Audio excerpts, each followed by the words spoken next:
And WGO, what's good? What's good? What's good? Man, I'm doing good, man.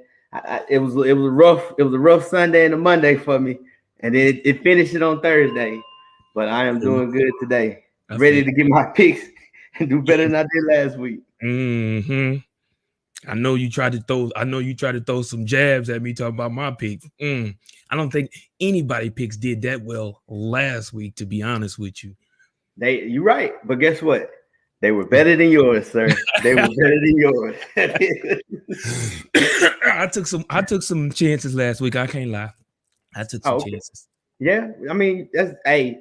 To be honest with you, if you picked all the underdogs last week, guess what? The You was, underdogs won last you week. was a win-win. Yeah, you was a Yeah, win-win. so all the underdogs are winning. Especially if you bet it. Especially you're a betting person. Oh, you won some money last weekend on some Oh real. yes, sir.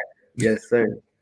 Hey, so today we're gonna talk about it. We're gonna start. We're gonna do a little different this week. We're Okay. gonna because this is the first week you can actually say every day there was something going on. Every Mm, day there was something happening. in There facts. was always a complaint, or it was an injury, or hey, someone came back, or it was a signing.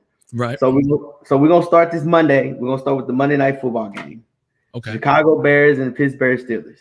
The talk of the town, the Hmm. punting penalty. So you tell me what's your take? What you think about this taunting penalty? So we talked about it briefly on in the morning, ASAP in the morning on I think it was Tuesday morning when we spoke briefly about this taunting penalty. With me, coach, is crazy, right? With this taunting penalty, I feel like, and like I said on that show was the fact of the matter is I feel like there's no guidelines on how what the taunting penalty could be penalized for. With that being said, I feel like it's up to the discretion of the official, and I feel like there's too much of a gray area. I feel like because we looked at the video, I'm sure we all seen the video when the ref clearly stuck his butt out and allowed the young man to bump into him, and just like the young man said, if it was him and it was the other way around, he probably would have got ejected from the game just because he got too close. But for me to answer your question, I feel like the taunted it, I don't feel like personally what happened on Monday was a taunting penalty. Now, don't get me wrong. They said the purpose for the flag was the fact of the matter. The fact of the matter is that he walked toward the sideline. Okay, the man took 3 to 4 steps toward the Steelers sideline. However, not one word came out of his mouth. All he did was give him a look. Come on, man. Really, are we really going to change the momentum of a game because of a look? Seriously, man. I feel like that was just a little too far fetched. I feel like that was just a little too much to throw a flag for. And like I said on Tuesday, what would it have hurt for the ref to be like, hey, when he walked by him, instead of sticking his butt out, why he could say, hey, look, don't do that again. I'm gonna let you slide this time, but the next time I'm pulling my flag. I'm pulling my flag. That's just me, man. I mean, you try to do your best, and I'm an official. I officiate football games, basketball games, softball games, things like that. So I know that sometimes you may get caught in the moment. Sometimes you find yourself doing things that, and we miss penalties. Being an official, I see it now. I understand how you can miss penalties. You can't see each and everything. However, you do your best due diligence to try and keep the game fair. You try to keep the game in control. And by doing that, you do things like that and allow the player to make up his mistake.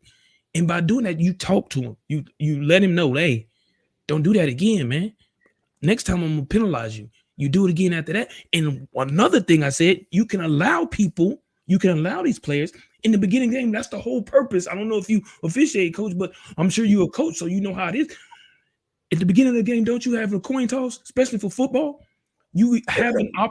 you have an opportunity then to let everybody know, hey, this is what will and will not be tolerated during this game. If you do this, and this, the flag is coming out. If you do that, and that, a flag is coming out. We will not tolerate a whole lot of talk. Let's not be disrespectful on this field. And we can get this game going and we can have a fair game, guys, fellas, whatever, young men, whatever, girls, however, whatever. I feel like there's ways to prevent it. So I don't agree with it.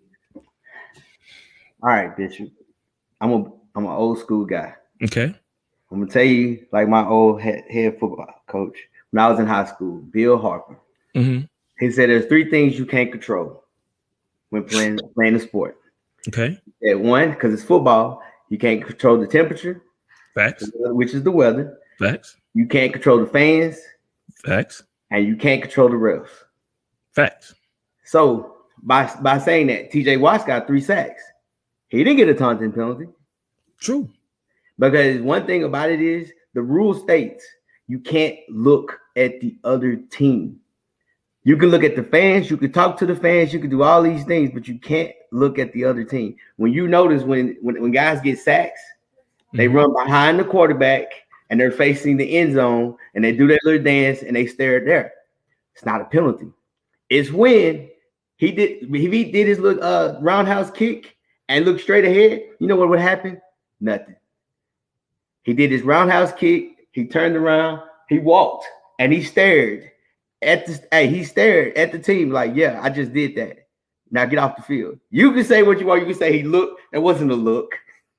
That wasn't a look. That was a stare. Okay, a stare. Is a stare not a look though? A type of look? Is it not? Yeah, it's a different. But what'd you say? You said look. Well, when I say look, I'm saying you say look. Sideline. Look, when you say look, you keep it blank. Hey, that can go any kind of way. But when you stare, it's just like right now. Right now. Look, here you go. Look, bitch, I'm looking at you right now. If I'm looking at you like this, what you think? Like, okay, something wrong with him. Okay, got it. Now I look at you like, Bishop, what's up, baby? What you think? You using words. You using words. There's okay, I want to use no words. Okay. 2 different things, right? Facts. I'll give you that. Two different things. So he was wrong for the flag. He deserved the flag. I truly believe it. He deserved the flag. Okay. Because that's the regardless of the situation, you can say, oh, that's taking football, that's taken out of the game, and da. That's part of the football. That's the rule. Now, I do agree with you. He shouldn't have hip checked the guy or whatever he was trying to do. I don't know. He was old. It was cold. He couldn't move fast enough. Oh, no, come on. Don't you do that, coach. Don't you do that. Don't you do that. I don't know. Do that. But I do know, regardless of the situation, the NFL is going to back these refs. Of course. One, they're under the umbrella. 2, there's a shortage of refs. Facts. So they have to back, regardless of the situation. But I'm a big believer in this. They are human beings. They're not robots. Sometimes they just react. Mistakes can be made. Get it. Got it. Got it. Oh. But at the same time, though, coach, right is right and wrong is wrong. So if this is the problem I have. Okay, if you throw the flag for the fact of taunting, got it. I feel like that ref should have got some type of reprimand for what he did. So what do you think? So, a fine, something, so that the players know that that the refs don't get away with murder. And not saying it's murder, but don't get away with stuff like that. Because if it was like he said, if it was the other way around, the player would have got fined or suspended or whatever. You have to be fair when it comes to the NFL and that umbrella. You got to be fair all the way around the board. And it was clear. It was clear that like you said, he hip checked it. He hip checked him. So make it fair all the way across. So, let me ask you this: How do we know? How do we know what? That he didn't get fined or get in trouble or anything. That's the problem. We should know. If he did, we should be able to hear. But you got to realize something too. They every game they get judged, they get marks and everything else. Because at the end of the day, you're trying to make what? Money. Like just like the NFL, they're trying to make money. But just like the players, they're trying to referee the playoffs, the Super Bowl. Bigger games, right? Those are the games. Even in high school, you said you're a ref. Regular season games, that's cool, but everybody knows when you get to the playoff games, that's where your money is as a ref. Facts. You get big money in the ref. So one thing about it is he might not be hurt now, but that could hurt him in the later run for a playoff game. Because whoever's watching him, whoever's looking at him said, hey, man, you're wrong for this. So therefore, we can't. I mean, you're gonna find a ref what? $500? Come on. Yeah, I don't know how much a ref. I don't know how much they don't make. I mean, they may pay probably a decent amount. I ain't gonna say it's enough to probably live off of, but no, I'm just saying you're not finding them like you do an NFL player. Of course not. No, So, no, so but some type of reprimand. Like I said, it don't even necessarily have to be a fine. Just like you said, it could be the fact that he won't be able to officiate the next game or won't be able to officiate in the playoffs. But the players need to be able to see that. The players need to be able to know that this is about to happen. You know what I'm saying? On that ref, I get there's somebody over the whole official organization. I get it. Like you said, they do have eyes on them. They're being graded to whether or not, because like you said here, same thing. If you do well enough on the field with the regular season games, yes, you do get that opportunity to go to the playoffs, postseason, the championship games, or whatever. However, I get it, but at the same token, the players need to be able to know that, hey, that ref right there, he did, whether he got fined, whether he got you suspended for a few games or whatever. However, they need to see that he got reprimanded, like for something, for what he did, because they would have definitely put it in the limelight. $205,000 a year. That's what. Yeah, they make about that much. Yeah, they make. That's why I was saying there's six figures. I just didn't know the exact number. Thank you, Anthony. Appreciate that, Mr. Price. Yeah, but so fine him $10,000. Yeah, why not? Yeah, fine him $10,000. But we don't. But that's the thing, though. We don't know, because like usually, and this is the honest truth. Me being the coach, there's refs that I see on a regular. Like I said, there's refs that that does football. Shoot, I went to my son's game on Thursday, basketball, and I saw one of the old football refs. I went over there at halftime and said, "Hey, man, what's up, man?" Because you kind of know, because you see the usuals, you have conversations, you introduce right. You know, they're human just like that. Yeah, you build yeah. So we don't know. I don't know if they told the NFL like, "Hey, he's not reffing this week," or that. Cause I don't know if it's a shortage. That's the thing about it. And when it comes to referees, I know even at the high school level, there's a shortage, especially during basketball season because it's indoors. I've seen 19-year-old kids refereeing basketball games right now because you got a lot of your vets out because of the COVID situation. Right. I think with that referee, I think he gets hit in the long run because they want the best refs for the playoffs. They want the best refs because if you think about it, even this game, when 12 o'clock hit today, we're not talking about this game anymore. Facts. Like we're not even living off this. So it's over with and everybody's on to the next week. So they just trying to show face, and they knew NFL ain't stupid. They know something's gonna be dumb and something's gonna happen. Just like, hey, Tuesday came around. Everybody was like, okay, OBJ, he's a free agent. Yeah. Where is he going? Look, we always said, hey, I say the Ravens, I see the Chiefs, let's go Packers. We was like Patriots, the Raiders. I heard the Seahawks. I even said the Saints. And then somebody, just for kicks and giggles, the Cowboys. I was like, no. Yeah, we knew that one going up here. And then we know for a fact where they weren't going to go because Freddie just said this. Them goddamn Eagles. But, hey.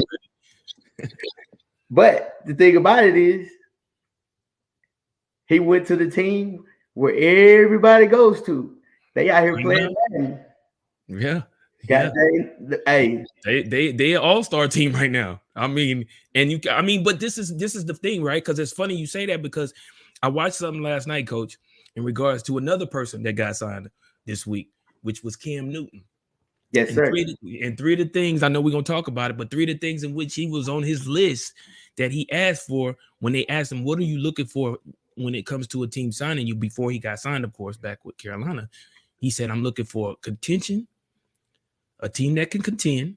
His exact words was, once he said contention, he said ching ching. He said a team where I can win the starting position, ching ching. And then he said, what was the third one? The third one was I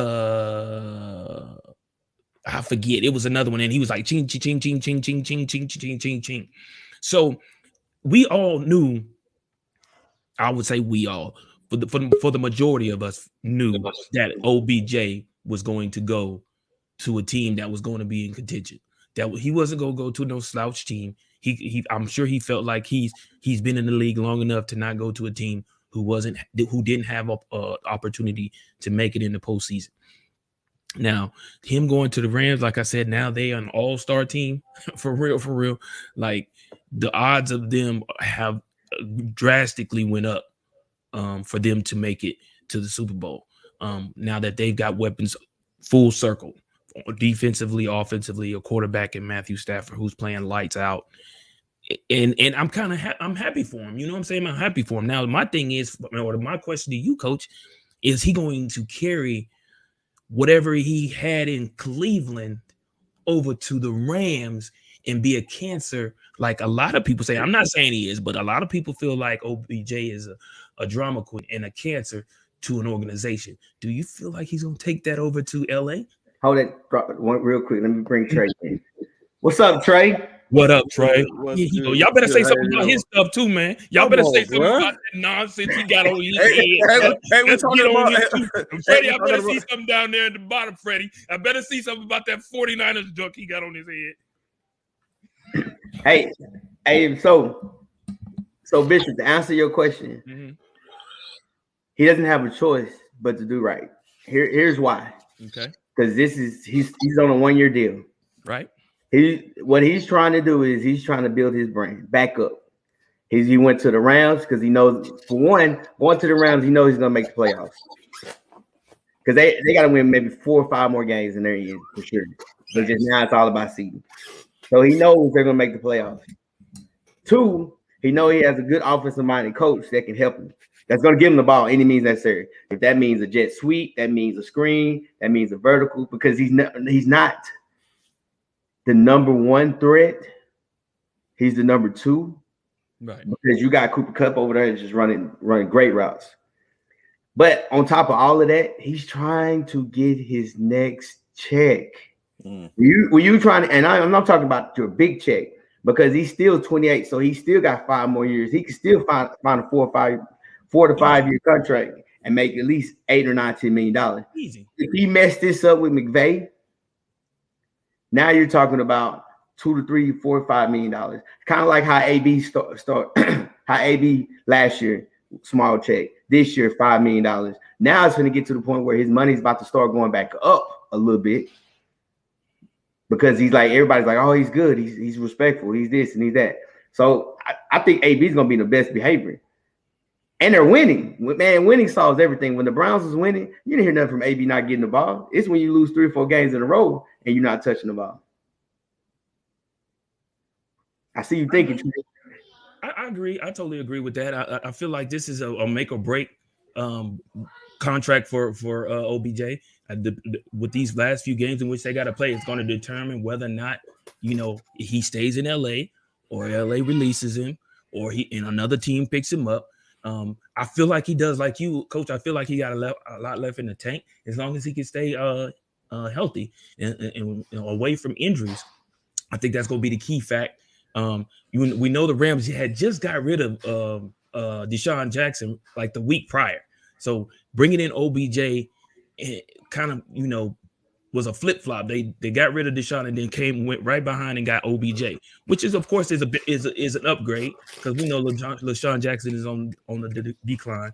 He stay injured. He can't stay on the field. So, but I totally agree with everything in what you're saying, Coach. Yeah, I feel like he is trying to get his money. He definitely needs to get his money. But does he deserve that big contract? It's the brand. You're trying to build the brand, because this is what you got to realize. One thing about the Rams. How the Rams do everything, Rams don't have depth. True.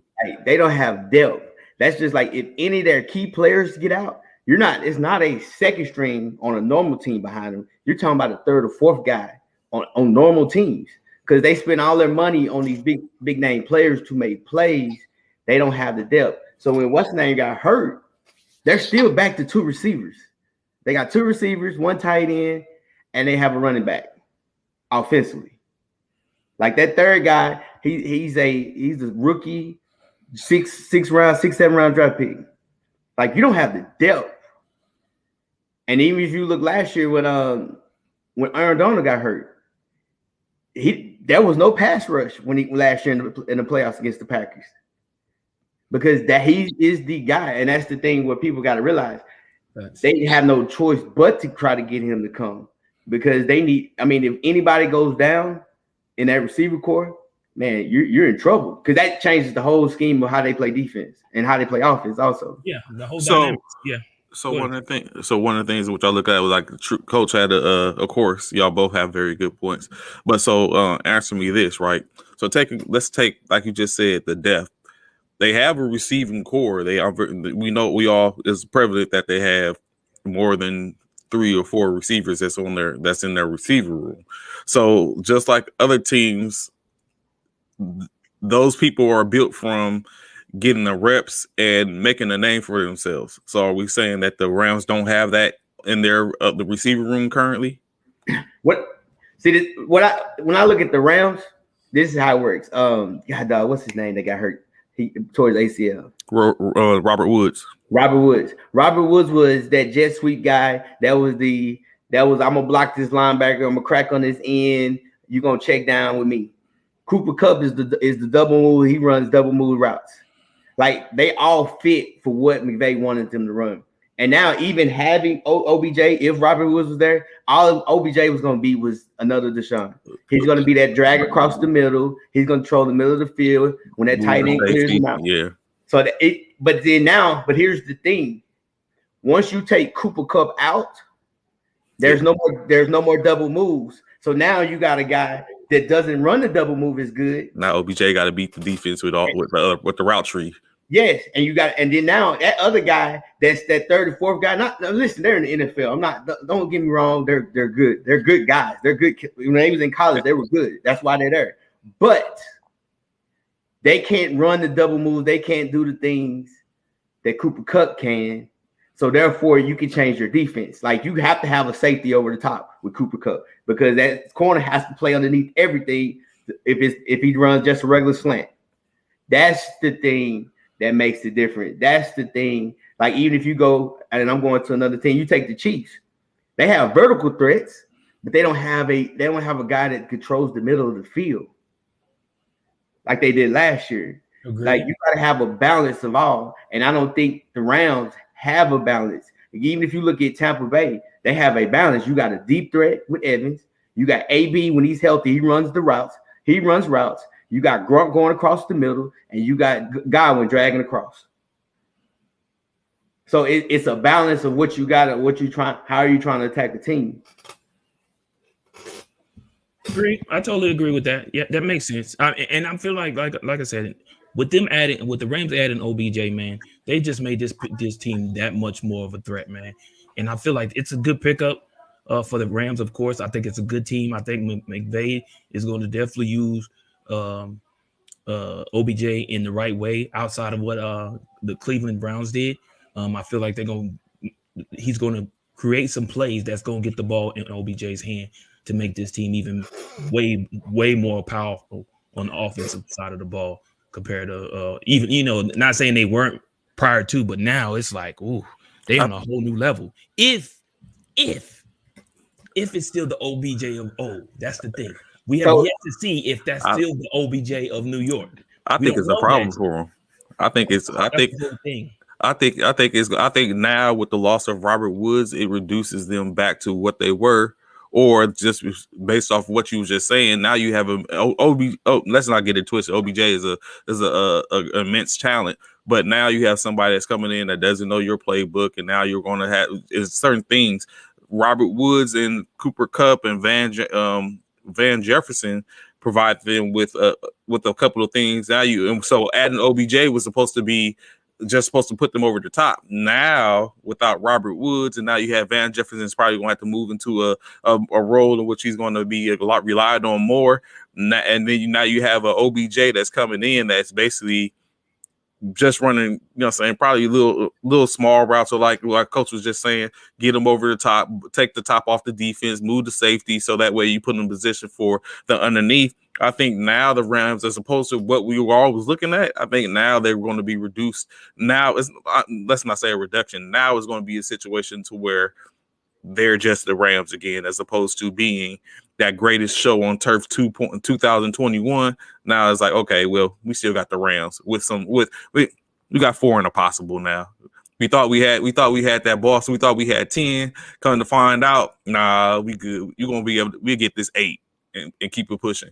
Do you think do you think Matt Stafford is the Kurt Warner for the Rams 2.0?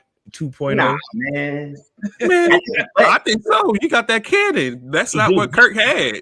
I feel like Matthew Stafford is definitely better than Kurt Warner was. But I think what was that? I think the last game that they played was it? Oh, I forgot who they played. They played the Titans. When they played the Titans, they went to their spread. Let's throw this ball all the way around. But then they came back in the second half and they ran that natural. This is McVay. I love McVay offense. I'm a big fan of because he does the opposite of what everybody else is doing.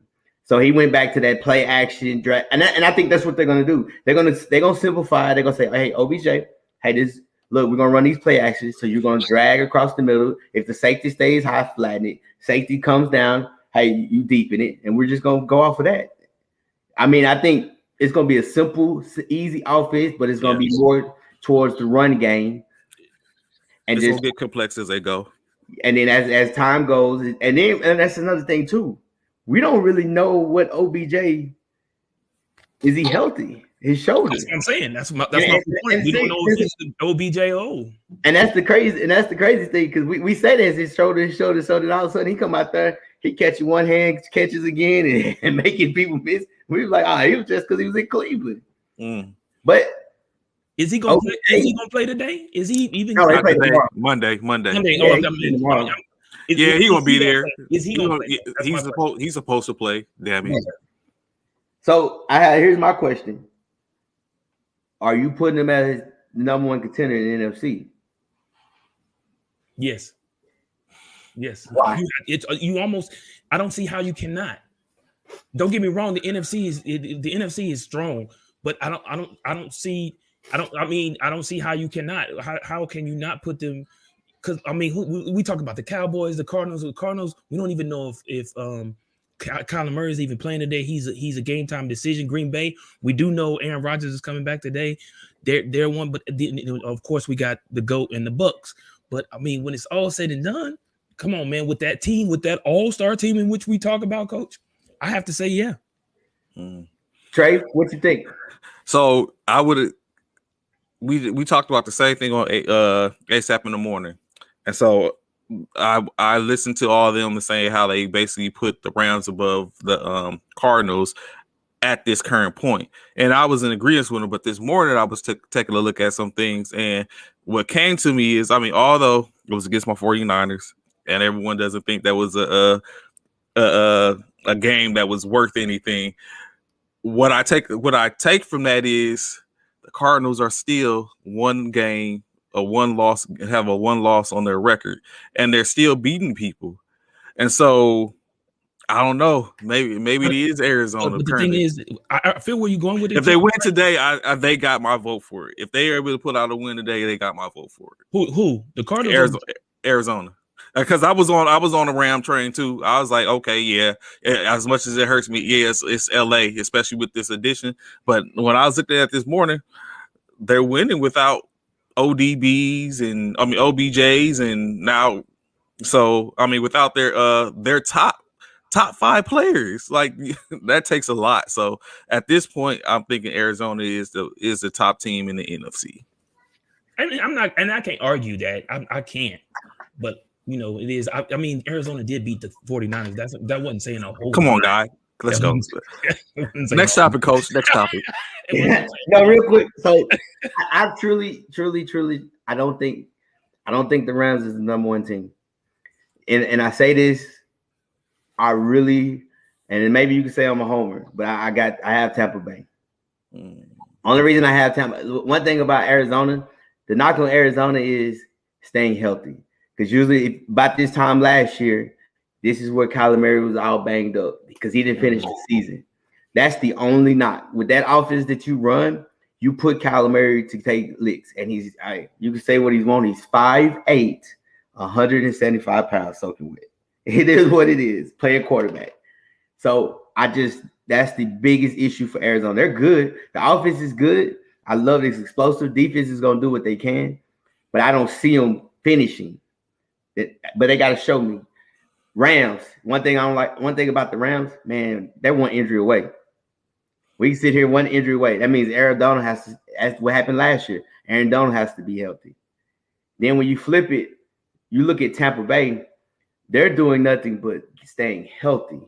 They're getting healthy now. They are all their injuries was at the beginning of the season. Hold on, folks. They got 3 people out there. They got 3 people out today. Yeah, that was. But look what they had from the beginning. They didn't have a secondary at the beginning of the season. But we talk about the long run, though, Coach. You said stay healthy. Stay healthy. But the thing is, like Gronk is out, AB's out. But guess what? It's not a rush. Yeah, they got. It's not a rush. Look, I don't have to rush it, guys. We're 6-2. Saints 5-3 right now. He should got 7 games. Yeah, we good. We had the same thing for the Cardinals, though. I mean, they're sitting the best in the division. They are. So all they got. Go ahead. But listen to what I said, Bishop. They're up there, but they're if you want to do it like this, if you want to say 1A, 1B, I don't care. I have to make sure. I have to make sure that Kyler Murray can make it through the whole season, because right now he's out, and we're in week 10. They have 7 more games, 8 more games to go. That's my biggest knock, because you can't run that offense. You can't do the spread, throw it across the field, run around all day at 5'8", 175 pounds. Man, you gonna stop cheating that man out of his height, man. That dude nah, he say, man, look, he's 5'10", bro. No, he's not. He's not. Kyler Murray is 5'10". Have you been to an Oklahoma game with Kyler Murray? Yeah. You know he'd have. Come he's on. 5'10", bro. And when you look, and you look I'm at that, 6'1". I'm 6'1". He's 5'10", bro. No, he's not. Bro, I watched him in. He's from Texas. I know. I'm in Texas. 4 state championships. I know. I know all of that. And when he lined up at Oklahoma, his head with that helmet on was right at that Sooner across the O-line chest. The O-line be like 6'3", 6'4", man. Come on. Thank you. But anyway, man, let's move on, because I'm not going to talk. Hey, because you don't want to talk about them Sooners right now. You right. Let's go. Let's move on. Let's move on. You like you should have a special segment, especially just for them. Yeah, let's move on. Don't worry. We gonna talk it tomorrow. Right? Tomorrow morning. NFL. I got an appointment. Don't worry about it. Hey, I can't play music because of copyright. But you know, I'm gonna say it like this: it's a bird, it's a plane. Hey, faster than a speeding bullet. Da-da-da. Hey, he's back. He is. Cam Newton, he's back. He's back, and it's funny. Back to his old team. Matt came in and said, "Hey, we gotta find a replacement for Cam." Okay, Terry Bridgewater comes in. Oh, we got to find a replacement for him. Sam Darnold came in, fractured shoulder and everything. Now we got to find a replacement for Sam. Well, let's just go back to Cam and see what happens. Oh, Cam. Yeah. So, hey, man. This is one of those players. For me, I'm happy. I've talked about it, and I've brought it up on ASAP in the morning. I brought it up on a lot of other things in regards to it. I am surprised Cam has been sitting off in the free agent market this long. I feel like there were so many teams who had an opportunity, who needed to pick up a quarterback in an athlete like Cam Newton, and chose not to do so. So with that, I'm happy for Cam Newton. I'm glad he did get picked up. The Cardinals, I definitely didn't see that. I mean, not the Cardinals, but the Panthers, I definitely didn't see him going back to the Panthers. That was not one of the teams in which I seen him going to try and help. But it is good that he's coming back. Now, the question at hand is, again, like a question in which we had with OBJ was, Cam has been out, at least about 6 months. Has he stayed in the gym? Has he stayed, working on his craft? Has he done what he's supposed to do to continue to be a threat at the quarterback position in the NFL? We're about to see. But this, again, for Cam Newton, this is a tryout for him, because how he plays until Sam Darnold comes back is going to determine whether or not he stays in Carolina or whether he gets released and during the offseason, and whether a team picks him up. This is his resume right now. This is what's going to show whether or not he still has what it takes to be an NFL starting quarterback. that was a starting quarterback, because we all know that's not what Cam wants. We all know that's what Cam wants to be. A lot of people feel like he probably could have got picked up if he was a backup, but everybody knows Cam doesn't want to be a backup. Cam wants to be a starter, and he said it himself. Like I said yesterday, he wants to be in the starting position. But I'm happy for the man.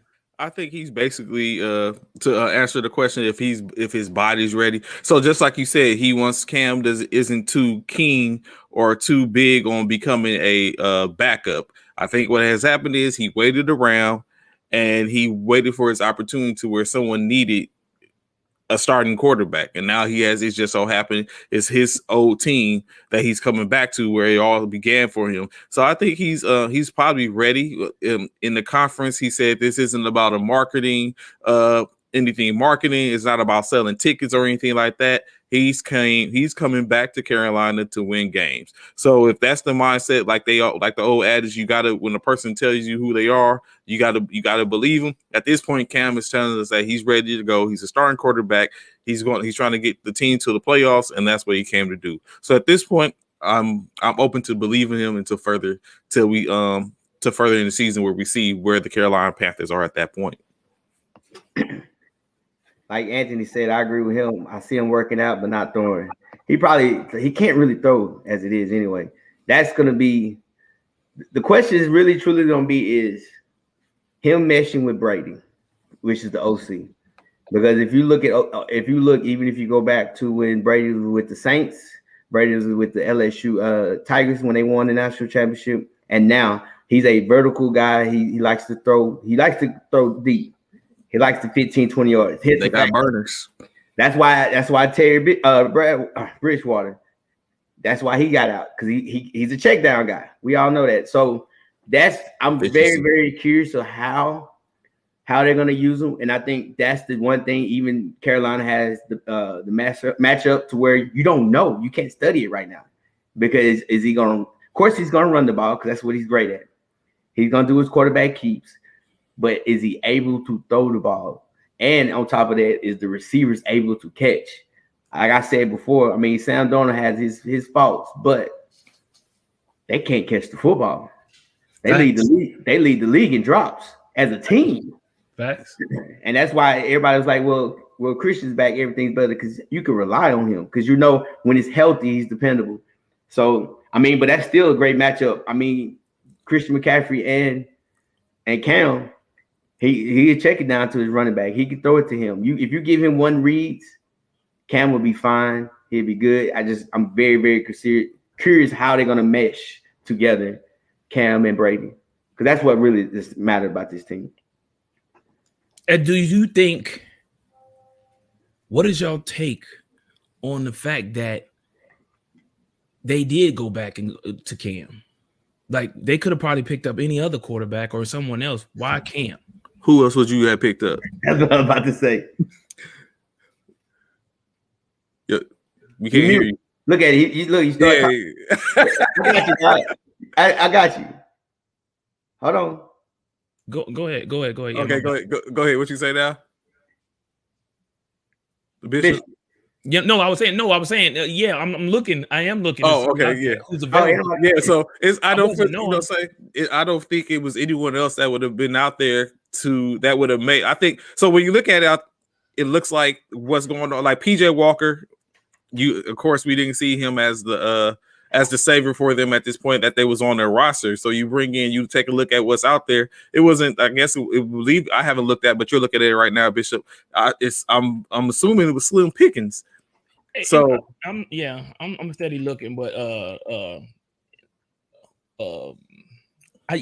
I don't know. I'm just asking. That was just a question. I was just trying to see if y'all had somebody outside of Cam being able to, because now with the way I look at it right now is the fact that, like any team, if you don't put some type of pressure on a quarterback, they don't have nothing to strive for.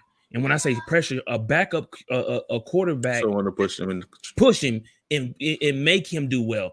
Right now, with Sam Darnold down, it's like Cam can go out there and make as many mistakes as he wants to and not really suffer, because we know next week he's still gonna play because he is all they have. No.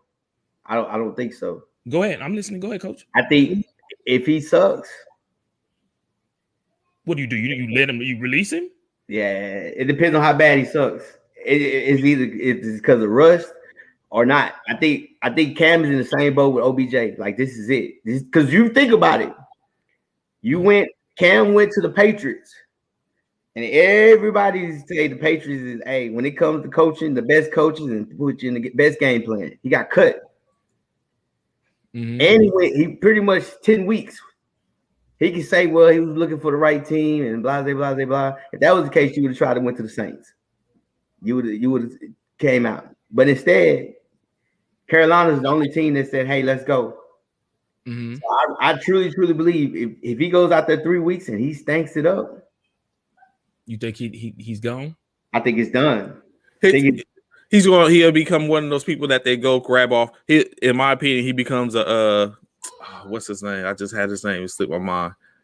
He played for Philadelphia. He was a Garcia, where you or like a Fitzpatrick, like, you know what I'm saying, one of those backups that, okay, he's probably confident enough to get us some wins, but if there's no need for him, then we're going to keep him on the shelf, or he's going to stay in free agency. So, like Coach was just saying, if he doesn't do well at this stint with the Panthers, then he's probably going to start to fade into obscurity, and he's going to probably become one of those quarterbacks that is always in the talks of being at home on the couch and being a call away, but we don't really want him because we don't want to have him on our roster just to be having him on our roster for the simple fact of, okay, we got Cam Newton as a backup. Yes, because regardless of the situation, when Cam is good, he's the best person on the field. He's the best person in the locker room. But when Cam is bad, he is terrible in both field and the locker room. So you don't want to deal with all that. But like I said, he has really no excuse. You have two good receivers. You have a running back. So coming in here, this is the best opportunity that you had in the past. You in a win-win. He's in a win-win situation. I agree. When I look at it, the people that was out there outside of Cam was Nick Foles. There was Marcus Mariota, Joe Flacco. It really was. You're right. The cream. It wasn't a lot to pick. And the first two is on somebody's roster. Oh, well, Joe Flacco is too, right? Yeah, isn't Nick Foles still on? Nick Foles got released. Oh, he got released. Okay, so Nick Foles would have been yeah. And Joe Flacco, I think he did get picked up. I do think Joe Flacco got picked up. I'm not. With the Jets. What, he's not with the Jets? But they probably got the money. Yeah. Flacco's with the Jets. That's what it is. Yeah, Flacco's with the Jets. Yeah, then Mariota, he's still on the Raiders roster. No, he got released. Oh, for real? Really? Yeah. Mariota got released. Oh, so that's. Yeah, he got released just like a week ago. He just got released recently. Okay, well, that'd probably be the best out of that's left in the in that pool. Right. So maybe. Right. Are they I'm hoping Cam comes out and be the Cam old, hopefully. But it ain't been a long time since he touched the football. Like I said, 6 months. But we know in 6 months, if you ain't done nothing. But it's not that he ain't touched the football. It's a different offense from what you was looking at. Like he came in this week, Tuesday, Wednesday, and it's like, hey, he has to learn the playbook. So again, now they're gonna rely heavy on Christian McCaffrey this week. And a little bit of him Cam Newton running the ball. So you feel like you don't think they're going to come in pass heavy? You think they just gonna come in run heavy? Heck yeah. You can't come in. Yeah, because one thing about it is for Cam, for a quarterback, you got to get time in with the receivers. It's cool to go do it, at practice. Because you got to realize at practice, when you're even playing pickup basketball, you're probably going at a 60, 70 miles per hour. Right. But when the game, adrenaline's pumping, fans out there, everything moves so much faster. Right. So, and that's the thing. You're going to come in, they're going to say, hey, Cam, let's try to keep it 25. Let's do 25 passes. At the most, depends on how close the game. We need a drive. We might do 30, but we're gonna run. You're gonna tote this thing. You should be healthy. We're gonna tote it about 10, 15 times with you. We're gonna give it to running backs. We're gonna run screens. We're gonna drop it off. I think that's gonna be the game plan for them. Yeah, and that's smart. That's very smart. I can see that. Definitely don't give Cam an opportunity to lose the game, especially being that he's the first time being back on the field in months. So definitely don't give him an opportunity to lose the game, but put him in a position to be able to win the game, being smart by not, allowing him to throw a great deal of passes. Let his arm warm back up. You know what I'm saying? Let him get back into a rhythm, things of that nature. Will Cam feel comfortable at that? Will Cam be acceptable of being able not to throw the ball as much as he may like to? You know what I'm saying? That's a question. He don't have a choice. Because at the end of the day, all these owners, all these coaches, they talk to each other. They have conversations. So I guarantee. So Cam has to sit there and do whatever they ask me to do. He has to be on his best behavior because, again, he's working for a contract for next year. Like, he knows, man. Like I said, usually when you leave, you get released from the Patriots. Usually you're done. Like, you take Chad Ochocinco. When he got released, he was done after that. Like, nobody wanted to touch you. I mean, that's the thing. Randy Moss. Like, when you get released from the Patriots, usually nobody really fools with you because you got. Unless you the GOAT. So, you said what? Unless you the GOAT. Unless you the GOAT. Unless you the GOAT. There you go. You're right. Unless you the GOAT. But yeah, okay. Hey, so Thursday night football game, Ravens, Dolphins. It was, man, to me, it was one of the world's sloppiest games. But Tua came in with his fat finger. Don't you do it. Don't you do it, coach. Don't you do it. Don't you don't give Tua too much credit now. Don't give him a whole lot of credit. Don't give that man that much credit because we talked about it in the morning. Tua, I don't see Tua being in Miami next year. I don't. No, of course not. He's going because they're finna get Deshaun. Okay. I don't see that either. You think that's gonna happen? That's where you're going with it? Yeah. You know why?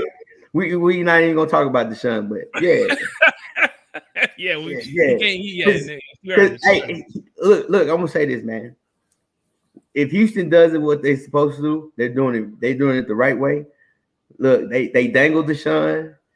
They dangled him to see who's biting. When the season starts, when the NFL league starts back up again, I guarantee they gonna call Miami like, hey, this was our record. And I think if you had this athlete that's been sitting out, they might hit it because they know they're gonna go with the teams that got the picks. But anyway, we're not even gonna talk about that.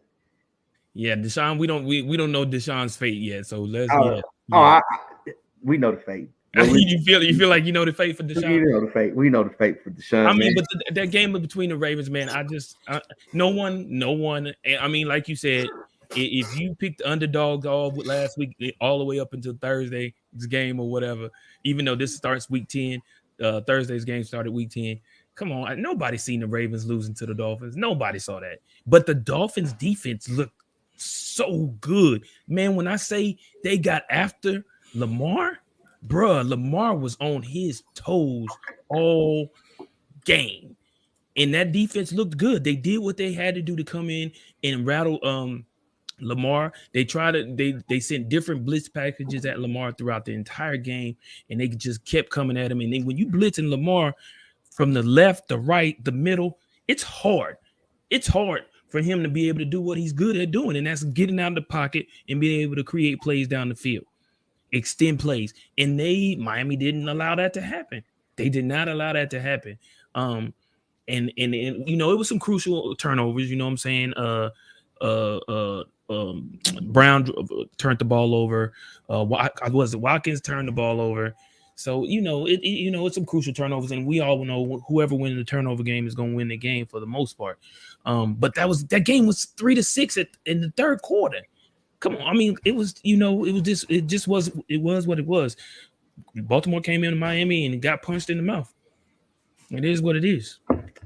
Yeah, they wasn't ready for him, or they game planned perfectly. The scheme was good. I think it was more of a situation where the Dolphins scheme was superior, and the scheme that the Ravens had wasn't ready for that. It was like a positive negative thing. In this case, a positive won out, and they weren't ready to they weren't ready for what Miami had for them, and Miami was ready for what they was going to do, and that was a heavy laden offense with Lamar. Yeah, I mean, I agree with all of you, with both of you. I think that they don't have a receiver. True. You don't have a receiver, and now this is the time of the year where it's not schemes anymore. It's just players, because you got enough film on everybody, and they've been struggling.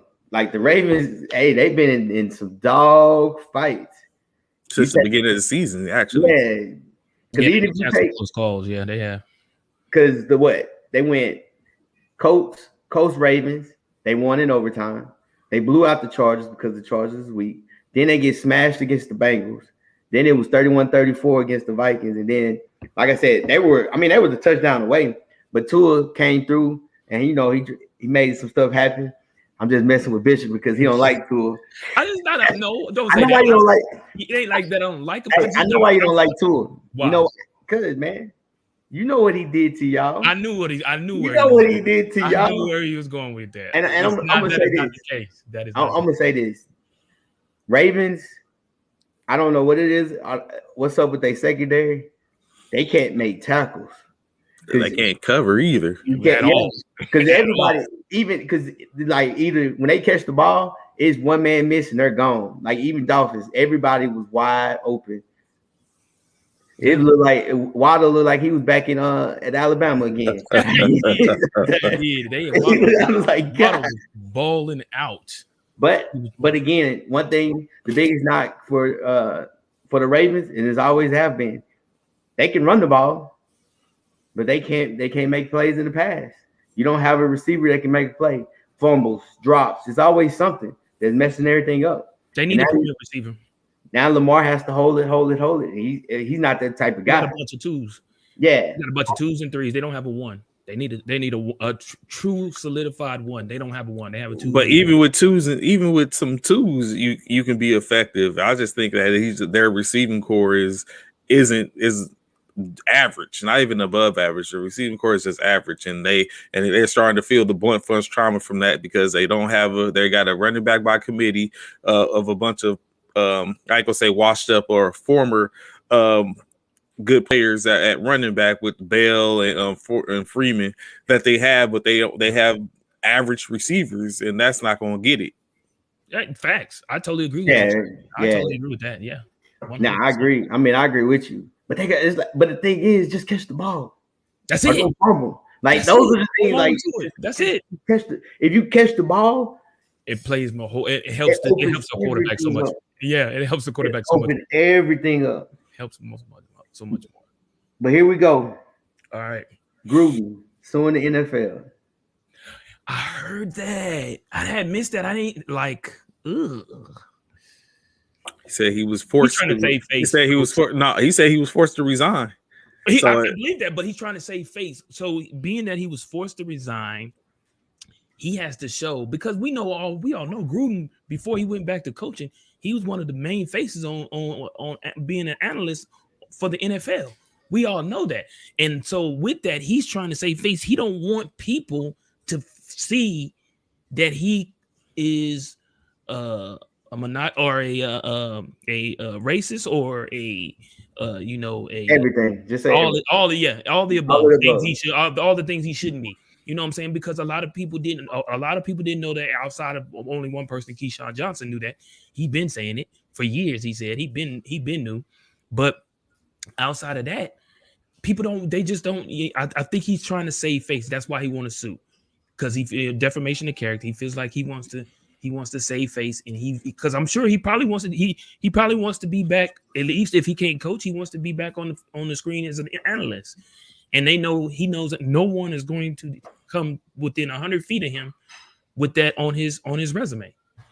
So we all know that law isn't always about who's right, who's right, who's wrong, guilty or not guilty. It's basically based on the fact of who can prove the other, who can make an argument stronger than the next man. So, on that being said, I think he might believe that he has something. And it's not necessarily about saving face, although that does help because now he'll be able to, like you said, no one wants to take him and put him on the air if this is what you've been described as a racist. The last we seen, we all know the leagues and sports, you're usually as good as the last thing that you've done. At this point, the last thing you was done was accused of being a racist, and you were forced to resign from the organization that paid you had a contract with you for 10 years. So at the end of the day, he's I think it's more so about, well, it's something similar to what you basically said, that he's trying to make sure that he's solidifying his future, and that way he can eradicate or remove that racist tag based upon whatever they can find in litigation. And I believe that he might have something there, or else he wouldn't be doing it. He'd just basically be quiet and go his merry way. So maybe he does have something that could at least get that to remove that moniker of him, or at least soften the blows so that way the next time the next job that comes up, next person that comes knocking, next network, he can be like, he can take the job with, of course there's going to be ridicule, but he can take the job knowing that, okay, I'm not going to have to face this all the time compared to what he will be facing now if someone was to pick him up. Yeah, he don't want them questions coming to him. He don't want, when he does come out from underneath the rocks and behind the shadows, anytime somebody sees Jon Gruden, that's going to be the very first question that come out their mouth, especially when it comes to reporters and stuff like that. Well, you heard this, you did that. Well, how do you feel? He's trying to get all that erased any way he can. Man, does he coach again? No. He's done coaching. Yeah, not even college. No, he's done. Definitely, he's not gonna, because you're not gonna get your top players. Students. Yeah, you're not gonna get your top, because that mama and dad ain't gonna let you go there. No. But I will say this: he's gonna win this case. You know why he's gonna win this case? Because he has evidence on a lot of people up in that front office. You think so, Coach? Oh, come on, man. He's in that circle. What you gotta realize, you're in that circle. Like you can sit there, you can talk and criticize people and say a lot of things and put out a lot of stuff that happened in the past, regardless of how you look at it. And so he's gonna win this case. NFL is gonna sweep this under the rug, because I guarantee those emails. You think it's one of those things that's like, hey, they called us, come on out. Oh, yeah. So he got a trump card? You feel like he got a trump card? Oh, yes, sir.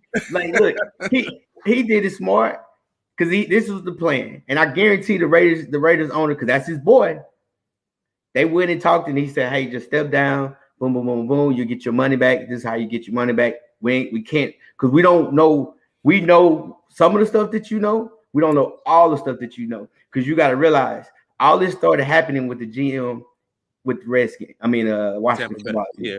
And then his son when he was with Tampa. And then him and old boy for the Raiders, the owner, they're like this. They're boys. So like he didn't want to fire him at first. So I really, truly, truly believe he's gonna get his money and it's gonna get swept under the rug. I said it when they fired him. We did it wrong. NFL did it wrong, because guess what? In a year from now, he's gonna be on a podcast. He's gonna be on some kind of sport cast. He's gonna be on something. He might not be on ESPN. He might not be on CBS. He might not be on Fox. But he's gonna be somewhere where you can sit there, you can talk to him. So I truly, truly believe that it's just a plot to get his money, because he knows too much. Mm-hmm. He knows the ins and outs of the NFL. He knows the issues. So he's gonna get his money, and he's gonna move, like whatever money he owed, they're gonna give it to him, because the NFL make it hush hush. Yeah, he's like you said, it's probably something out there. It's probably some things in which is understood. Like, oh yeah, he knows this. Like he wasn't just talking to himself. It wasn't just him and the guy, the GM from the Washington Redskins or the Washington football team now, that was just talking and had this. Like they would sit up going back and forth delivering some. It was other people in those emails, I'm sure. And it's just a matter of time, either one, before they come out, or like you said, before John go ahead and start spilling the beans. Like, hey, I wasn't the only person in this. Like, you're not going to crucify me and nail me up and say that I was the only person. Like, I can understand that. I could get down with that. Yeah, because why would you? Because think about it. He never denied anything. He just up and said, I'm done. I'm out. I resign. Because he knows, hey, let's let it die down a bit. It was evident they forced him to resign. Like it's like even you gonna get fired or you gonna which one you gonna do? Yeah, and we do it, and you do it all the time in business. It's in general. Shoot, they say, hey, either we fire you or you resign and you save face. Mm-hmm. And so that's what he did. And now he protected the NFL. Because now think about it, no one's talking about it anymore.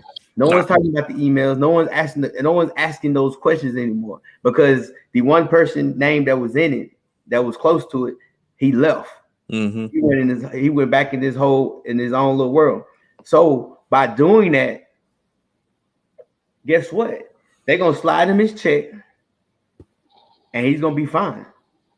I truly believe it. But we'll see. I mean, only time will tell whether if that's true. What y'all talking about? I totally understand where you're coming from, though, Coach. I totally get it. I mean, I totally agree. He definitely didn't. He definitely was forced out. You could tell because he definitely had no plans. 10-year contract. You really think I'm gonna just quit? No. Yeah. No. You're gonna quit. You're gonna be forced to. Y'all got video recording of this? Yeah. Y'all got to show me something. Y'all ain't see me. That wasn't me. Y'all don't know that one. I didn't type that. I didn't type that.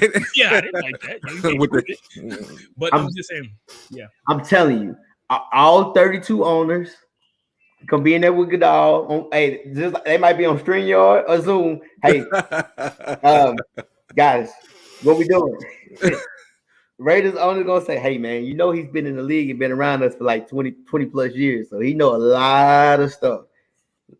I'm just telling you. It makes sense, Coach. I'm not gonna lie. It definitely makes sense. The fact of the matter that you brought that up is crazy because it do make sense. He has been around the league a long time. He stayed around the league because he was an NFL analyst. So there's things that he does probably have dirt on some people, and it probably possibly could come out later in the fact that, look, man, hey, Nino Brown, I ain't going. If I'm going down, we all going down. If I'm going down, we all going down. So yeah, I could definitely see that. Because I guarantee you, wherever you work at, if you've been working there for so many years, you can sit there and say, look at this one. And you hear people when they be talking, look at this one right here. Look at it. No, she ain't coming back to work. Look, she about to take an hour-and-a-half lunch break. Like you know it. You got dirt on everybody because you just sit there and watch.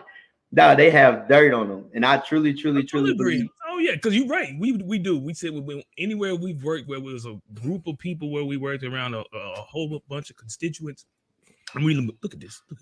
Somebody look at him. Mm-hmm. Like, yeah. As soon as you hit the back door, I hope the manager do come over here and say something to me. I wish he would. And you ready to tell? Look, you ready to tell. And then when they put you in the office and you sit there and they be like, hey, well, sorry, sir, we're about to let you go.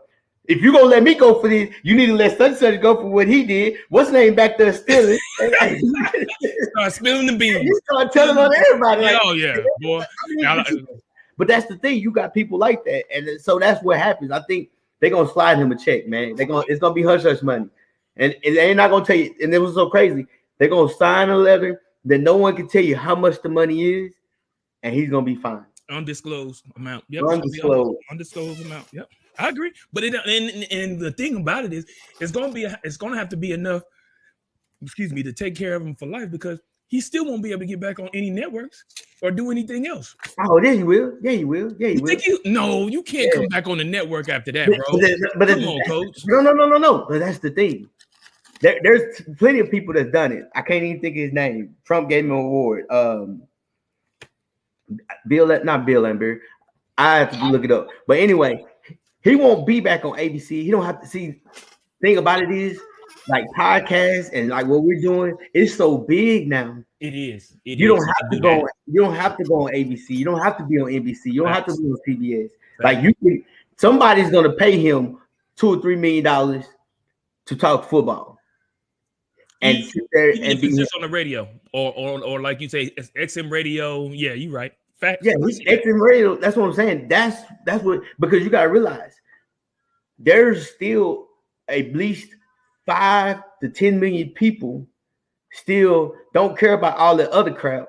They just want to hear him talk about football. You're right. Because they say, because you just think about it. They'd be like, oh man, He saw some titties. Who cares?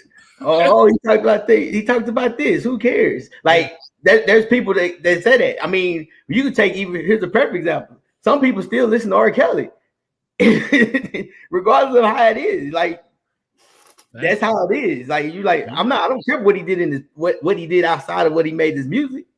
Right. So I think he's Gruden's gonna be fine. I said that from the beginning. I said they did it wrong. They shouldn't have fired him. But that's a whole nother story. So let's move on. COVID strikes again. Big Ben. Down goes Ben. Down goes Ben. This is in the real world, and I'm not in the real world. This is where a lot of people said they've been trying to get Big Ben out. So I guess they said, hey, if he won't leave, we're gonna do it this way. He won't leave, we'll do it this way. He got COVID. Man, that's it. I've been saying that too. It's Ben is done, man. It's time.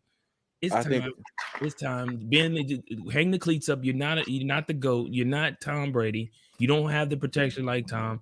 It's time to let it go, bro. It's time to let it go. And that's one of the teams in which I thought Cam might have went to because of the fact of how Ben's been playing the line and things of that nature, so forth and so on.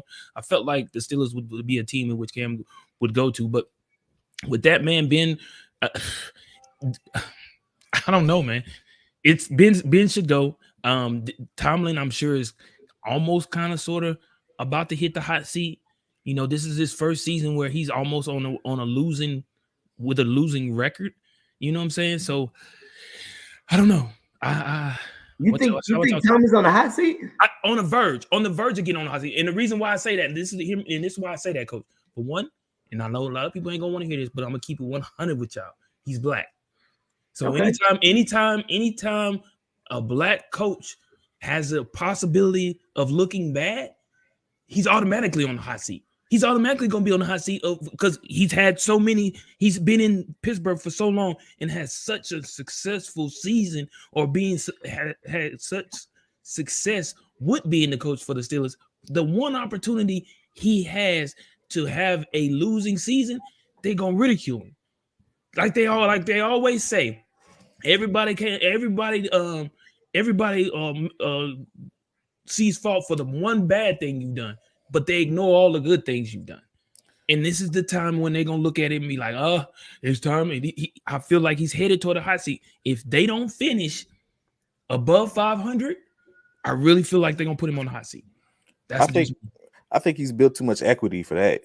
Like he's got too much, like you said, he hasn't had a losing season since taking over the Steelers. So I think he has too much equity built up in that. And you'll say, and then the Steelers are going. I don't think the Steelers are going to sell him down the river for that. Now, what I do foresee is, I'm not saying Trey they're going to get rid of him. I'm just saying he's going to be on the hot seat though. I'm not saying they're going to get rid of him yet. I'm not saying they're going to say, "Oh, you're done. You had one losing season. He's out the door." No, I'm not saying that. But I'm saying now it's kind of like, all right, the front office, I feel like they're going to have all eyes on him because now they have their first losing season. Go ahead, Coach. No, go ahead. Go. I was about to say, because I think they, although they have consistently won every season, have the winning season, some of those seasons is just been by the skin of their teeth. So I think if that was the rhetoric that they already have, that like, okay, he's saying, I think it goes up a couple of degrees every season. That is like a average or a little above average season for them. That he take that into consideration. And I think if he had a hot seat, I think it would have already been exaggerated more already. In which we would already be having conversations about when is the next coach or who's the next coach potentially for the Steelers. More so, we hear who's the next quarterback for the Steelers. So I think he's safe even technically, even with a losing season this year. I think he'd still be safe. But I think if he was to lose this year, we start hearing that conversation about when is it going to be a change of the guard for the Pittsburgh Steelers. But this is the thing. I don't think, right after this, Coach, go ahead. I think this is the thing, because of the fact of Big Ben. That's the reason why he won't get fired. Because I feel like the front office, I feel like they feeling like, oh, You know, we can't really fire him because Ben is pretty much on his last leg, Yeah. so he really ain't had nothing to work with. So we can't let Tomlin go because they haven't put no one behind him yet. Right? Yeah, we can't let Tomlin go because of Ben. But however, we need to bring someone in to help Tomlin to make this team great again. So that's why I feel like they won't push him out the door, because I feel like they put a lot of it on Big Ben because Big Ben is on his last leg. I'm very sure that's coming because they went and got Najee, so they brought back a running game. Exactly. They got a receiving core. Their defense is still top defense now. They need the quarterback. Yeah, the line and the quarterback. That's it. Yeah, that's it. Go ahead, Coach. I think if this was any other team, I would like yes. One thing about it, man, you gotta understand Pittsburgh. They only had 3 coaches in their entire historic history. That's crazy.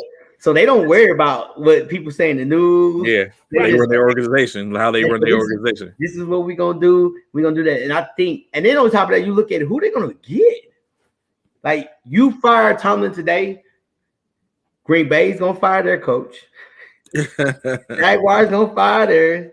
Pete Carroll, I like what he's doing, but they're gonna get him out. Like there's gonna be Minnesota's gonna fire theirs. Like the Giants fired. Like I'm telling you, if Tomlin gets fired, there are 17 plus college teams that's gonna be like, you know what? Yeah, they have talked about college teams too. Yep. Like hey, so I think they're not stupid. They're like, what's out here? Let's keep what we got. And besides, everybody keeps saying the Steelers this, Steelers this, Steelers this. Man, they're 5-3. If the playoffs end today, they're in there. They're in there. Like they're in there. They play the Lions tonight. What do they? Guess Easy what? Win. Should be. Yeah, I think this is, like I said earlier in the week. I think this is the game that where Lions get their W, and it just made it a little bit easier with. Yeah. That's so be true. They'll beat the Lions. My pick. I'm with the backup. Yeah. The Chargers. It's they're a soft team. You can say what you want. They don't like that physical. But that's like an open air game, though. You can't. That's like a 50-50 chance of either one of them teams winning.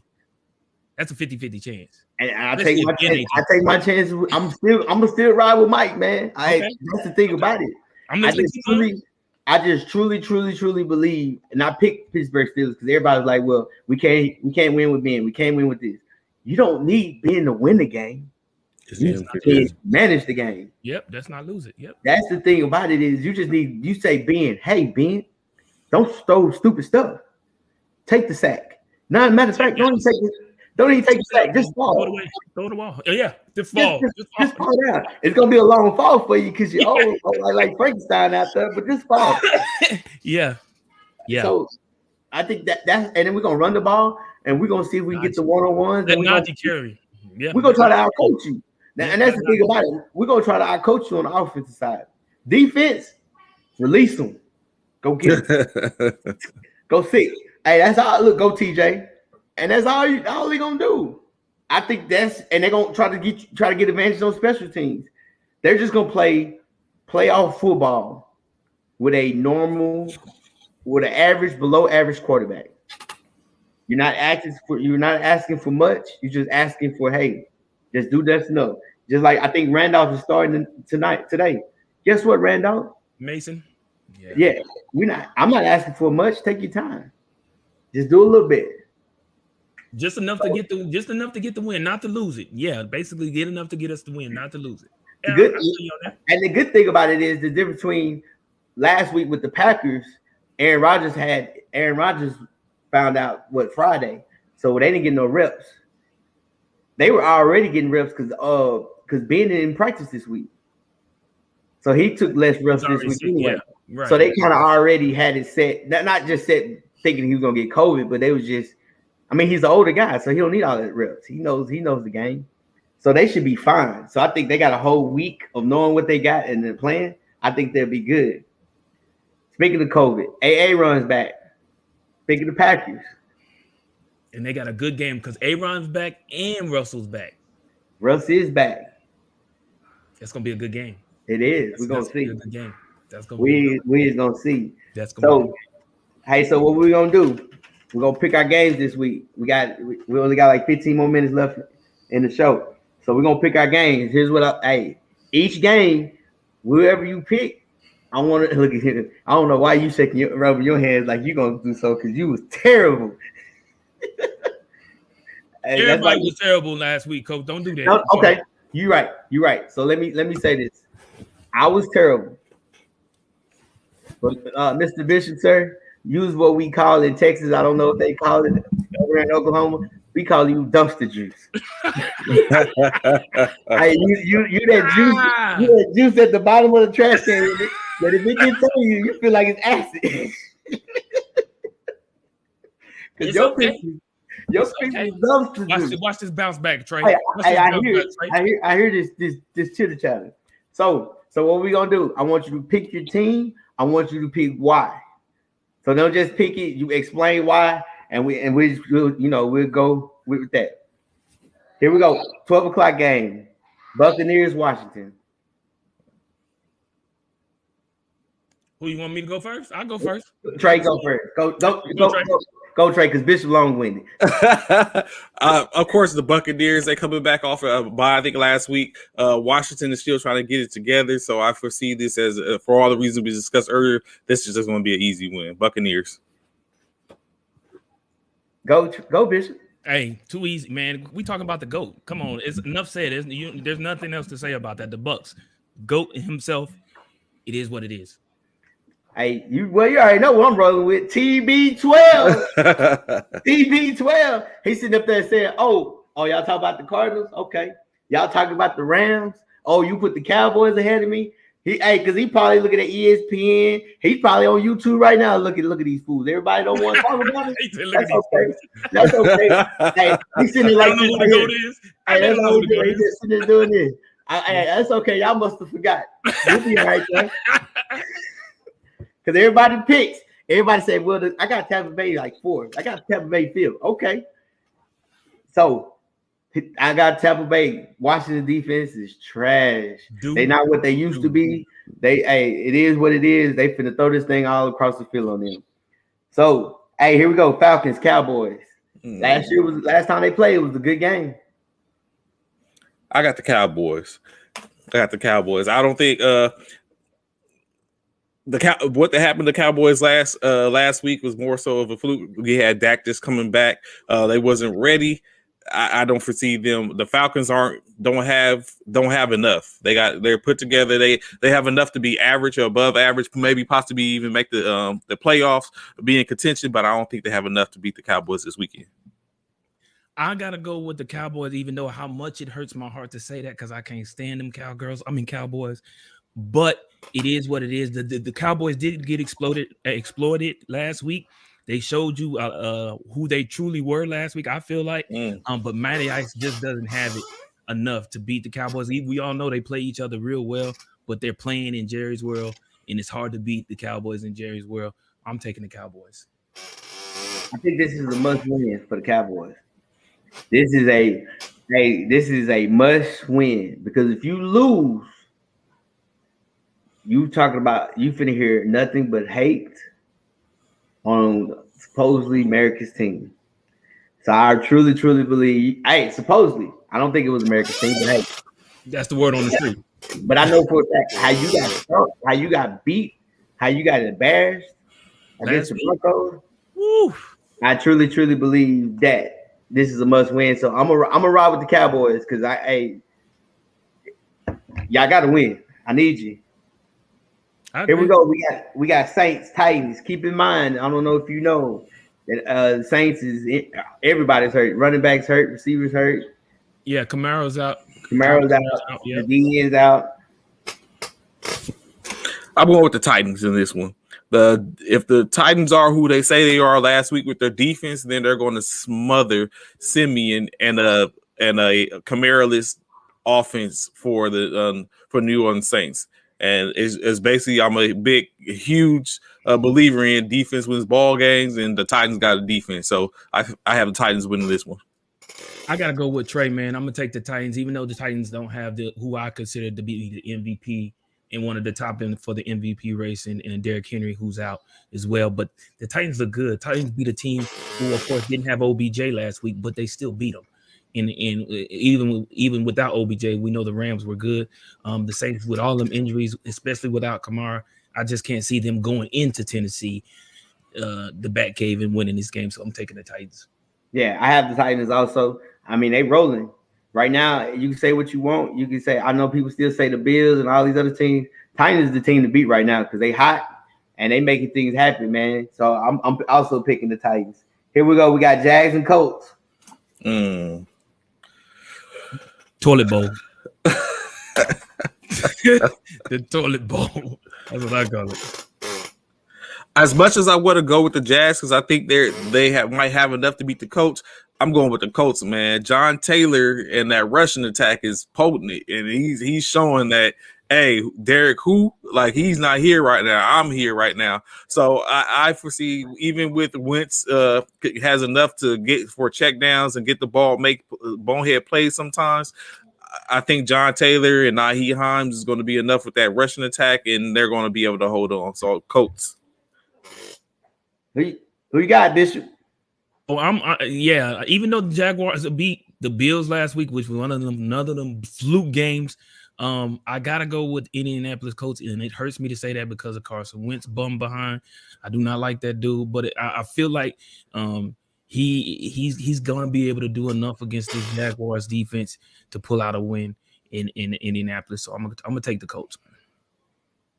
I'm with you, man. I got the Colts. I don't trust the Jaguars. I think they're below average team. They ain't showed enough. So I've been honestly, truthfully, the Colts, man, should be 6-3. But hey, it is what it is because they tricked off some games. But I'm gonna ride with them. Here we go: Browns versus Pats. Bishop goes first because I already know who he's gonna pick because he's a homer. Go ahead. I know. So the Browns. Look, because before you say your little joke, just want you to know he's still an average quarterback. So go ahead. Here we go. Everybody hate on Baker Mayfield, man. Why y'all hating on this man? This man played lights out last week without OBJ. It seems OBJ leaves. No, you running around the question. Give me the pick. I'm taking the Browns. I'm taking Baker Mayfield and the Browns, bro. I'm taking Baker Mayfield. I know everybody's riding high on Mac Jones and all of that, but I'm taking the Browns to go into New England and get this upset. I think I'll go opposite of you on this one, Bishop, just for shock value. So I'm going with the Patriots only because Harrison is starting to become a difference maker. And then of course, like you just said, Mac Jones is doing things in which no one expected. It's starting to show maybe a tad bit of why he was selected as opposed to Cam Newton. I think the Patriots are going to be able to pull this one out. I'm going with the Patriots because guess what? You doing all this and that. You said everybody keeps saying he had a good game last week. Of course, you're gonna have a good game when your running backs run for almost 200 some yards. Like, duh. So again, I'm gonna ride with the Patriots. I don't trust the Browns. I never did trust the Browns. I don't believe in what you got on paper with the Browns. So I'm gonna ride with the Pats because that's another team that's finally figuring it out and they rolling. We gonna see. Bills versus Jets. Do we even have to pick this game? Hey. Do we even have to pick this? Hey, game? They look good once they took Wilson out. Of course, it's going to be the Bills. I got the Bills for this one.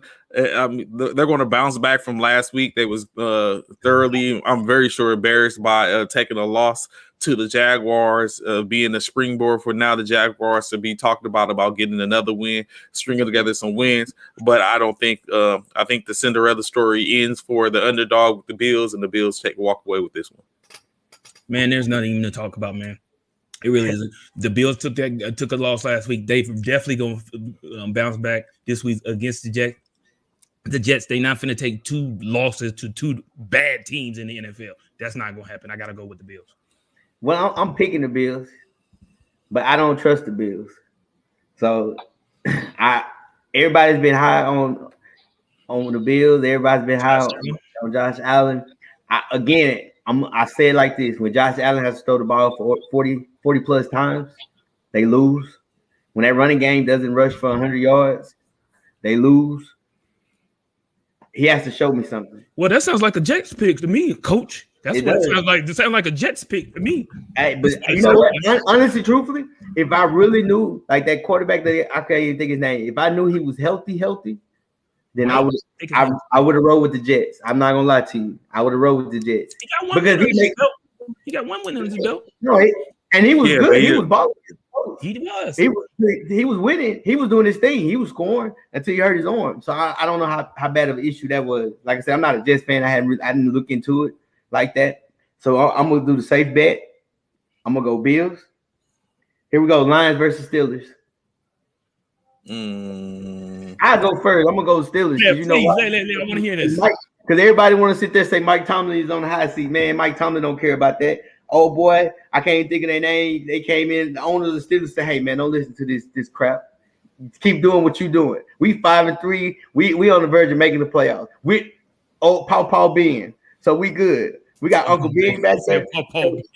We good. Don't even worry about that. Just keep doing what you're doing." And you know what he say? Yes, sir.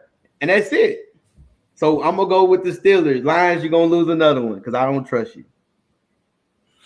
I'm going with the Lions. I think the Lions have been knocking on the door to get the win. They've been playing close games. Everything hasn't been a blowout. They just haven't been able to close the deal. It's about time for Mr. Dan Mitchell to get his first win. I think it starts with the Pittsburgh Steelers that don't have a Ben Roethlisberger because I don't believe in what's the backup for Mason Rudolph. I just don't think he's it right now, and with this short week, I don't foresee it. So I think the Lions get their first win today. You know what is crazy? It is crazy as it may sound. I totally understand where you come from. Mason Rudolph is not that dude, man. It don't have to be. He needs to do enough though, and I don't think he has enough to do it. Mason Rudolph, we all know about the debacle that happened a season ago or 2 seasons ago when he got into that big scuffle and all of that. Mason Rudolph has a lot of learning to do, and I don't think he's all the way there yet.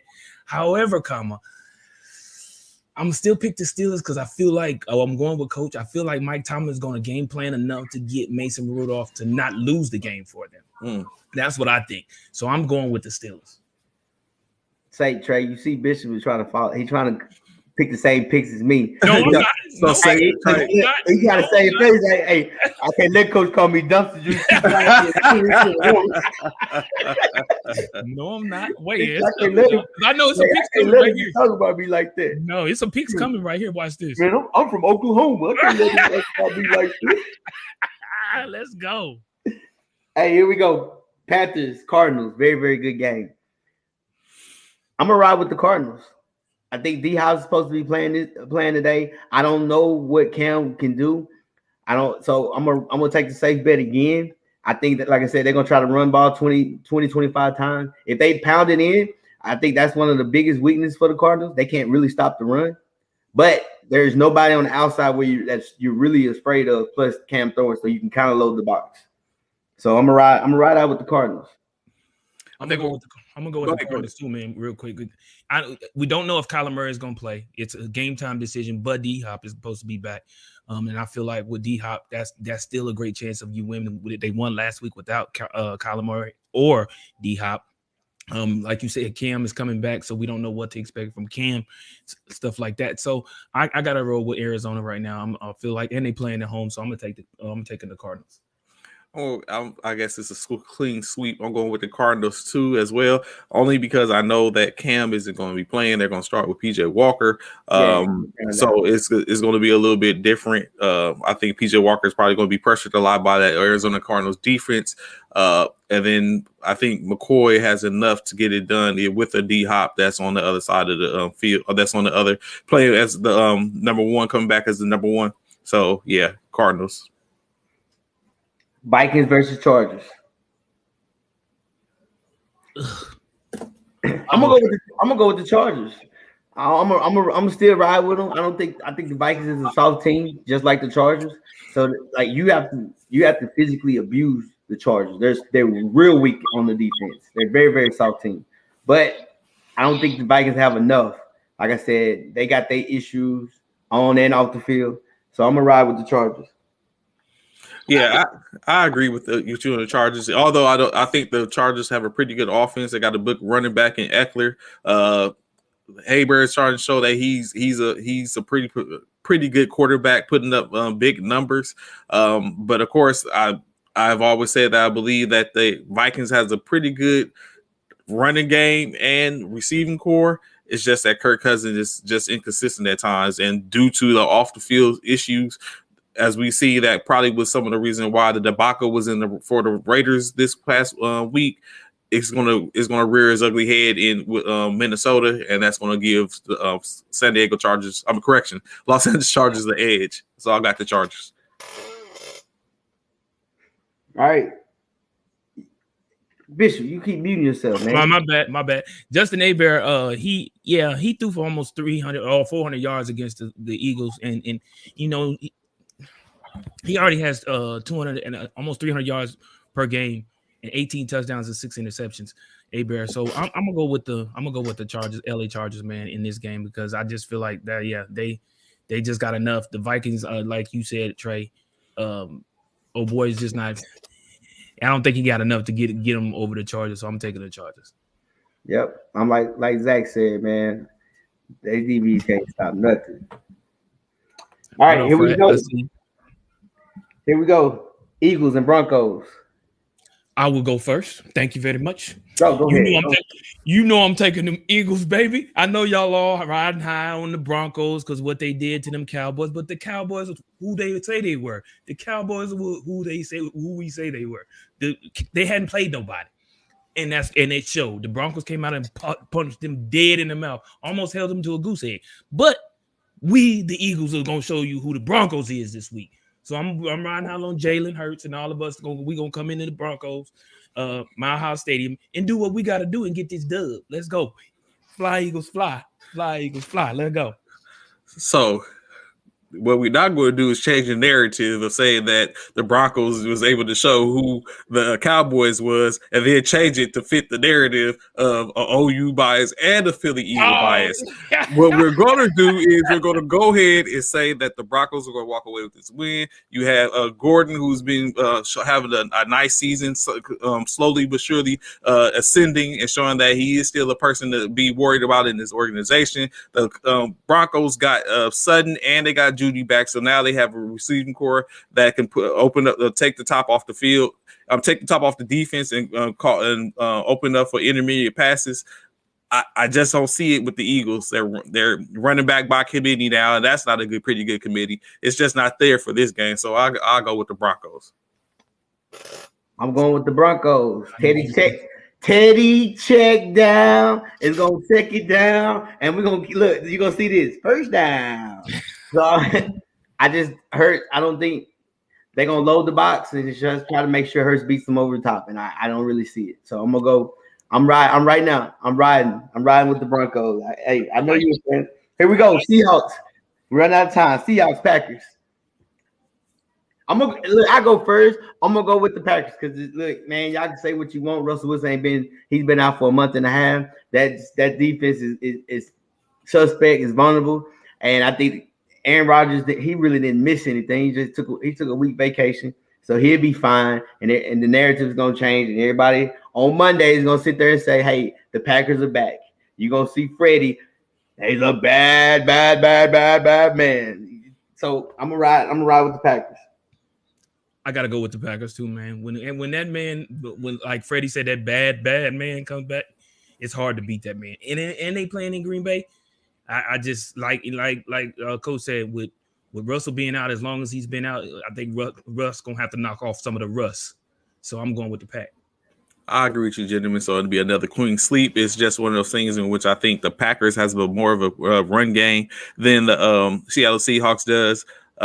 With Russ coming back, he's still going to be a little rusty, most likely from that throwing hand. Have to get it in. I don't see this being this week, so I got the Pack over Seattle. Here we go. Chiefs, Raiders. I go first if you want me to. I got the Chiefs. One, I believe in Pat Mahomes. I can say what you want.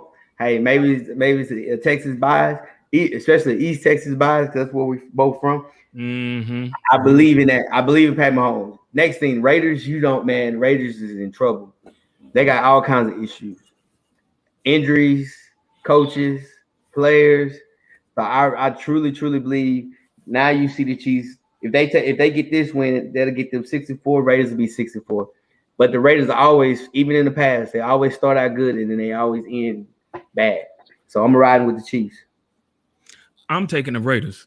Just because the coach took the Chiefs and his biased team, his biased quarterback over there. That's why he wanted. Y'all always talk about my bias and my Eagles, and because of Jalen Hurts, I'm taking the Raiders. I think Carr is going to do enough to win at home in Las Vegas. They playing on their own field. We know the Chiefs can't stop a cold in the coldest place in the world. Their defense is horrible. They're not going to be able to do anything against the Raiders when defensively. So I'm taking the Raiders. Bishop, can I ask you one question? Mm-hmm.